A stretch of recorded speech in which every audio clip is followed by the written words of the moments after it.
আসসালামু আলাইকুম। সবাইকে স্বাগত জানাচ্ছি বিডি ভিউজে। আপনাদের সাথে আছে আমি তানজিলা হক। সিরিয়ার আঞ্চলিক ভূমিকা বদলে যেতে শুরু করেছে। দেশটির নতুন প্রেসিডেন্ট আহমেদ আল শারা তুরস্কের প্রেসিডেন্ট রিসেপ তাইয়েব এরদোয়ানের সাথে বৈঠক করেছেন। সিরিয়া পুনর্গঠন ছাড়াও সন্ত্রাস দমন নিয়ে কথা বলেছেন তারা। এর আগে সৌদি আরব সফরে যান আল শারা। ক্রাউন প্রিন্স মোহাম্মদ বিন সালমানের সাথে আলোচনা করেন তিনি। সিরিয়ার নতুন নেতাদের সাথে পশ্চিমা নেতাদের বৈঠক আয়োজনের ক্ষেত্রেও গুরুত্বপূর্ণ ভূমিকা রাখছে রিয়াদ। এদিকে আসাদ সরকারের পতনের পর প্রথম কোনো দেশের প্রধান হিসেবে দামেস্ক সফর করেছেন কাতারের আমির। বিস্তারিত থাকছে হায়দার সাইফের প্রতিবেদনে।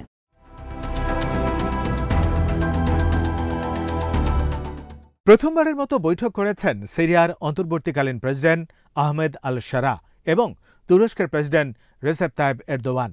দুই দেশের সম্পর্ক আরও শক্তিশালী করার বিষয়ে তারা কথা বলেছেন। বিদ্রোহী বাহিনীকে পৃষ্ঠপোষকতা দেওয়ার জন্য এরদোয়ানকে ধন্যবাদ জানান আল শারা। তিনি বলেছেন, সিরিয়া তুরস্কের সাথে গভীর কৌশলগত সম্পর্ক গড়ে তুলতে চায়, যেটা দুই দেশেরই উপকারে আসবে।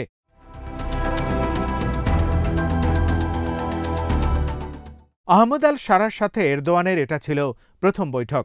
এই আল শারার নেতৃত্বেই গত মাসে সিরিয়ায় আসাদ সরকারের পতন ঘটেছে। দুই দেশই এই পারস্পরিক সম্পর্ক থেকে অনেক কিছু অর্জন করতে চায়। তুরস্কের রাজধানী আঙ্কারায় দুই নেতার বৈঠকের পর সাধারণ জনতা যেসব মন্তব্য করেছে তাতে বোঝা যায় দুই নেতাই এখন ভবিষ্যতের দিকে তাকিয়ে আছেন।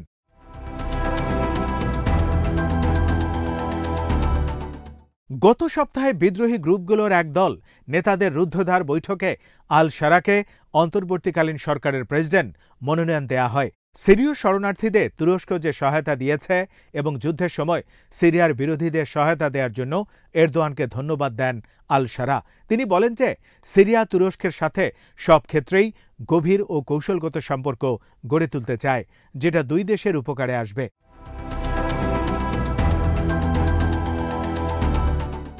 তিনি বলেন, এর মধ্যে রয়েছে এই অঞ্চলের নিরাপত্তা হুমকি মোকাবেলার জন্য অভিন্ন কৌশল গ্রহণ। বিশেষ করে তিনি পূর্বাঞ্চলীয় সিরিয়ার কথা উল্লেখ করেন, যেখানে কুর্দি নেতৃত্বাধীন মিলিশিয়ারা নিয়ন্ত্রণ করছে এবং যে অঞ্চলটি আল শারার নিয়ন্ত্রণে নেই।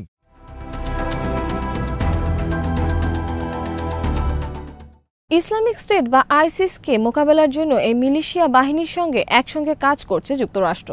তুরস্ক এই কুর্দি বাহিনীকে সন্ত্রাসী সংগঠন মনে করে, কারণ তুরস্ক ও ইরাকের অভ্যন্তরীণ কুর্দি মিলিশিয়াদের সাথে তাদের সম্পর্ক রয়েছে। তুরস্ক রাষ্ট্রের বিরুদ্ধে এই গোষ্ঠীকে দীর্ঘদিন লড়াই করে আসছে।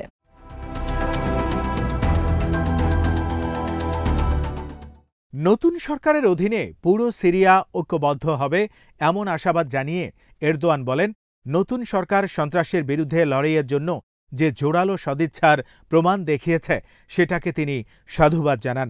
সন্ত্রাসী বলতে এরদোয়ান এখানে কুর্দি মিলিশিয়াদের কথা বলেছেন। সিরিয়ার সাথে তুরস্কের দীর্ঘ সীমান্ত রয়েছে। ৩ মিলিয়ন সিরিয়া শরণার্থীকে তুরস্ক এখন আশ্রয় দিয়েছে। কিন্তু সিরিয়ার আসাদ সরকারের কাছে চেষ্টা করেও ভালো সম্পর্ক গড়তে পারেনি তুরস্ক। এখন আসাদের বহিষ্কারের পর দুই দেশের সম্পর্ক মেরামতের বিষয়ে কথা বলেন এরদোয়ান।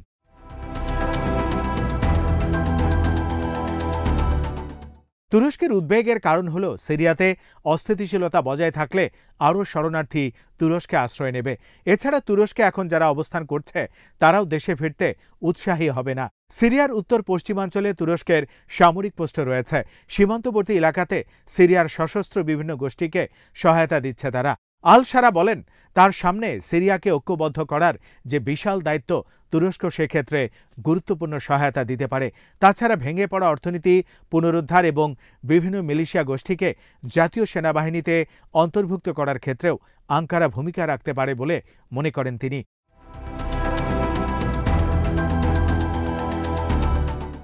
যুদ্ধের শুরু থেকেই আল শারার নেতৃত্বাধীন সশস্ত্র গ্রুপগুলোর সাথে যোগাযোগ রক্ষা করেছিল তুরস্ক, কারণ তুরস্কের দক্ষিণ সীমান্ত এলাকায় গুরুত্বপূর্ণ ভূখণ্ডের নিয়ন্ত্রণ রয়েছে এই গোষ্ঠীগুলোর কাছে। আসাদ সরকারের পতনের পরও দামেস্কে প্রথম যারা সফরে গিয়েছিলেন তাদের মধ্যে তুরস্কের নেতারা ছিলেন অন্যতম।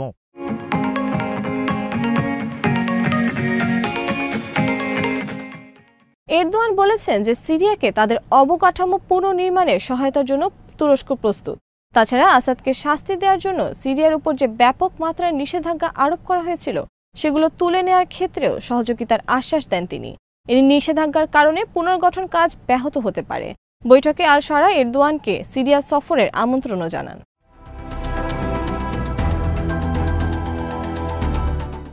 কিছু বিশ্লেষক বলছেন, দামেস্কের নতুন কর্তৃপক্ষের সাথে তুরস্কের ঘনিষ্ঠ সম্পর্ক থাকলেও বাস্তবতা হল আঙ্কারাকে এখন নিজেদের অর্থনীতি মেরামতের জন্যই যথেষ্ট হিমশিম খেতে হচ্ছে। কারণ বহু বছর ধরে বিভিন্ন জনপ্রিয় খাতে ব্যয় বেড়ে যাওয়ায় এবং অব্যাহত উচ্চ মূল্যস্ফীতি তুরস্কের অর্থনীতিকে কঠিন অবস্থায় নিয়ে গেছে। তারা বলছেন, সিরিয়ার অর্থনীতি চাঙ্গা করা এবং কমিউনিটি পুনর্গঠনের জন্য যে অর্থায়ন দরকার সেটা সরবরাহ করা তুরস্কের জন্য কঠিন হবে। কারণ যুদ্ধের সময় বহু জায়গা আসলে ধ্বংসস্তূপ হয়ে গেছে।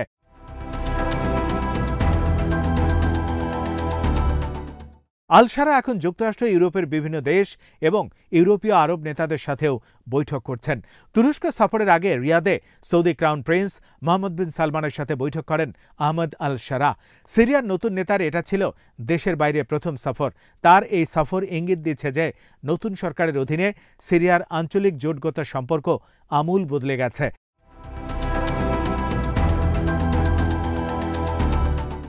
এক লিখিত বিবৃতিতে আল শারা বলেন, ক্রাউন প্রিন্সের সাথে তিনি মানবিক ও অর্থনৈতিক সহযোগিতার বিষয়ে কথা বলেছেন। একই সাথে জ্বালানি, প্রযুক্তি, শিক্ষা ও স্বাস্থ্য খাতে বিশদ ভবিষ্যৎ পরিকল্পনা নিয়েও কথা বলেছেন দুই নেতা। সৌদি আরবের রাষ্ট্রীয় সংবাদ মাধ্যম এক বিবৃতিতে জানিয়েছে, দুই নেতা দ্বিপাক্ষিক সম্পর্ক এবং আঞ্চলিক উন্নয়নের বিষয়ে আলোচনা করেছেন। আল শারার জন্ম হয়েছিল সৌদি আরবে। শৈশবের একটা সময় তিনি সেখানেই কাটিয়েছিলেন।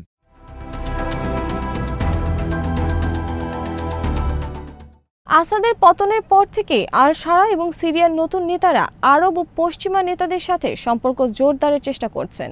এই চেষ্টায় সৌদি আরব গুরুত্বপূর্ণ ভূমিকা রেখেছে। জানুয়ারির শুরুর দিকে সিরিয়ার নতুন পররাষ্ট্র ও প্রতিরক্ষা মন্ত্রীকে স্বাগত জানিয়েছিল সৌদি আরব। আবার মাসের শেষের দিকে আরব ও পশ্চিমা কর্মকর্তাদের সাথে সিরীয় নেতাদের বৈঠক আয়োজনেও গুরুত্বপূর্ণ ভূমিকা ছিল রিয়াদের।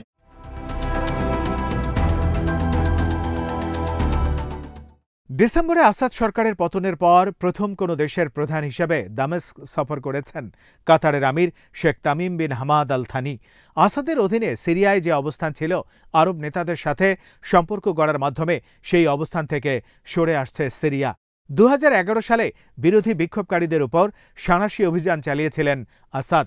প্রতিবাদে আরব লীগ 1 দশকের বেশি সময় ধরে সিরিয়ার সদস্যপদ স্থগিত রেখেছিল।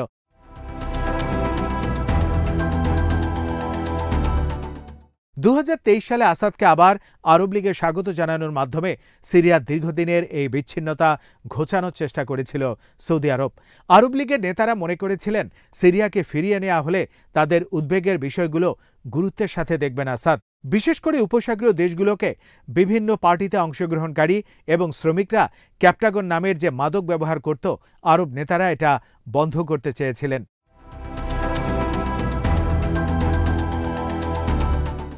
আঞ্চলিক বিভিন্ন নিরাপত্তা সূত্র অনুসারে সিরিয়া এই অঞ্চলে মাদকের প্রধান উৎপাদক হয়ে উঠেছিল। কিন্তু এর উৎপাদন ও আরব দেশগুলোতে সেগুলো বিক্রির পেছনে তৎকালীন সিরিয়া সরকারের কোনো ভূমিকা কখনোই স্বীকার করেননি আসাদ। সে কারণে আসাদ ক্ষমতায় থাকাকালে এই ইস্যু নিয়ে আরব নেতারা খুব একটা আগাতে পারেননি। সিরিয়ার নতুন প্রশাসন অবশ্য বারবার বলছে যে এই মাদকের উৎপাদন ও বাণিজ্য বন্ধের জন্য তারা সাঁড়াশি অভিযান চালাবে।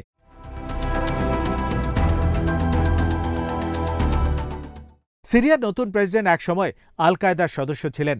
বেশ কয়েক বছর আগে আল কায়দার সাথে প্রকাশ্যে সম্পর্ক ছিন্ন করেন তিনি এখন মধ্যমপন্থী ইসলামী দৃষ্টিভঙ্গি পোষণ করেন। যে মিলিশিয়া বাহিনী তিনি নেতৃত্ব দিয়েছেন, যুক্তরাষ্ট্র এবং আরও কিছু দেশ সেই বাহিনীকে সন্ত্রাসী আখ্যা দিয়েছিল এবং এখনও সেটা প্রত্যাহার করা হয়নি। বহু আন্তর্জাতিক বিশ্লেষক এরই মধ্যে আহ্বান জানিয়েছেন যাতে মার্কিন মিত্ররা এই গোষ্ঠীর উপর থেকে সন্ত্রাসী তকমা সরিয়ে নেয়।